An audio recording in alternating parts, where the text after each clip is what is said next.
Okay. And lastly, I have a beautiful quote here from David Bayer, who is the CEO of the number one fastest growing business and personal development coaching company in America in 2020. And here's what he says about the TAP method that I'm about to introduce you to. He says, working with Ashley on my book has been an unbelievable experience.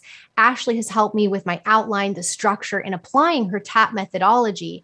I know it's going to be a book that will create a far greater impact and be so much more authentic to what I want to communicate as a result of working with Ashley. And he says, she's supremely gifted at what she does. I'm very grateful for her. And I'm grateful for David for sharing this so that you can understand just how easy it can be to actually create that book that's going to change your business. So let's dive in. And here's what I want to say to you as we begin the next segment of this presentation.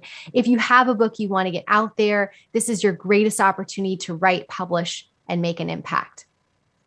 And that's because now more than ever, the world needs your expertise, your knowledge, and your authority. People need real help. And I believe your book could be the source to do that. It is time to write your book. But the problem is most experts don't know where to start with writing a book. I always hear this, but where do I start? And they don't believe they have the time, that critical component of time. They don't believe they have the time to create the book that's going to properly showcase their expertise and their knowledge.